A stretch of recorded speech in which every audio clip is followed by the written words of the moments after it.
शान्ताकारं भुजगशयनं पद्मनाभं सुरेशं विश्वाधारं गगनसदृशं मेघवर्णं शुभांगं लक्ष्मीकान्तं कमलनयनं योगिविरजानगम्यं वन्दे विष्णो भवभयहरं सर्वलोकैकनाथम्। इंद्रा एकादशी महात्म्य और व्रत कथा।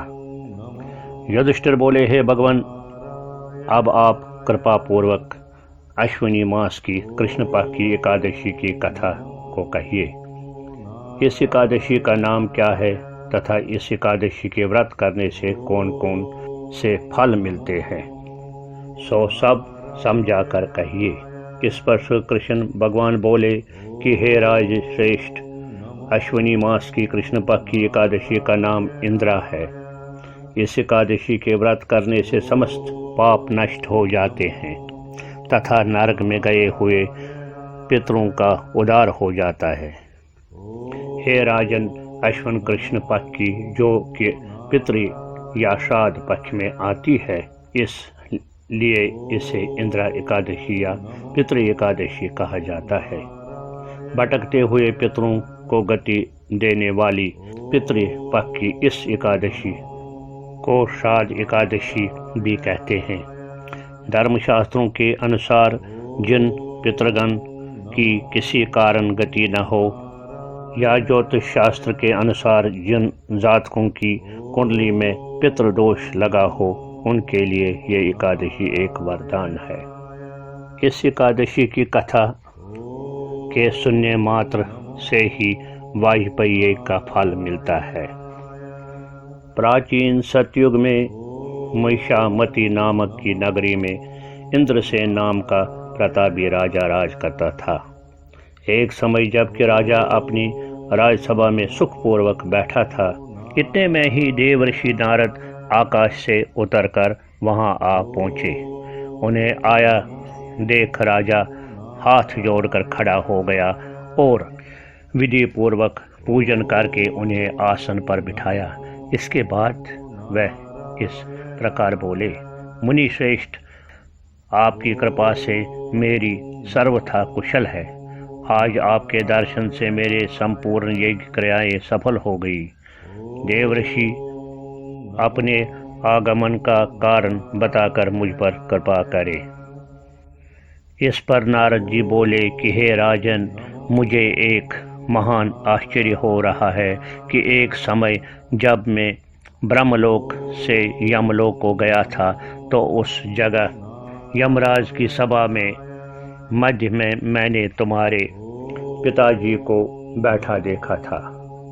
तुम्हारा पिता महान ज्ञानी, दानी तथा धर्मात्मा था। वो एकादशी के व्रत बिगड़ जाने से यमलोक को गया है।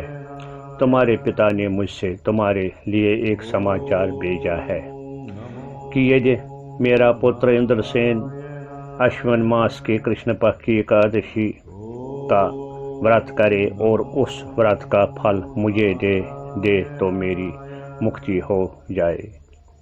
इस लोक में छूटकर मैं स्वर्गलोक में वास करूं।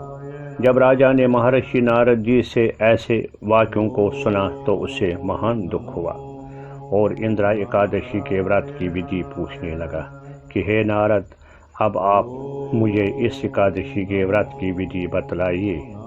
इस पर नारद जी बोले कि हे राजन, अश्विन मास की कृष्ण पक्ष की एकादशी के दिन प्रातःकाल श्रद्धा सहित स्नान करना चाहिए।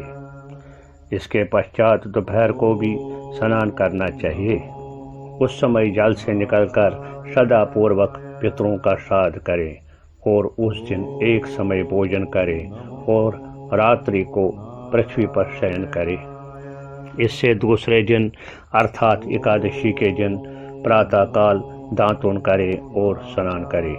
इसके पश्चात भक्तिपूर्वक व्रत को धारण करें और कहना चाहिए कि मैं आज निराहार रहूँगा और समस्त भोगों को त्याग दूंगा। इसके पश्चात कल भोजन करूँगा।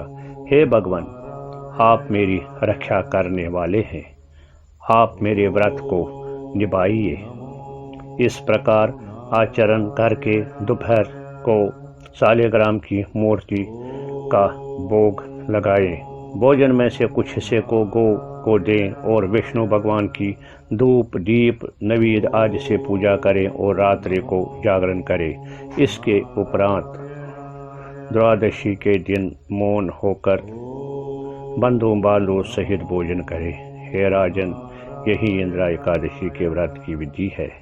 हे राजन, यदि तुम आलस्य रहित होकर इस एकादशी के व्रत को करोगे तो तुम्हारे पिताजी अवश्य ही स्वर्ग को जाएंगे। महर्षि नारद राजा को जब उपदेश देकर अंतर्ध्यान हो गए तो राजा ने इंदिरा एकादशी के आने पर उसका विधि पूर्वक व्रत किया। बंधु बांधव सहित इस व्रत के करने से आकाश से पुष्पों की वर्षा हुई और राजा का पिता यमलोक से गरुड़ पर चढ़कर स्वर्ग को गया। राजा इंद्रसेन भी एकादशी के व्रत के प्रभाव से इस लोक में सुख भोग कर अंत में स्वर्गलोक को गया। श्री कृष्ण भगवान कहने लगे कि हे धर्मराज युधिष्ठिर, यह मैंने तुम्हारे सामने इंदिरा एकादशी का महत्व वर्णन किया। इस कथा के पढ़ने व सुनने मात्र से ही समस्त पाप नष्ट हो जाते हैं और अंत में स्वर्गलोक में जाकर वास करता है।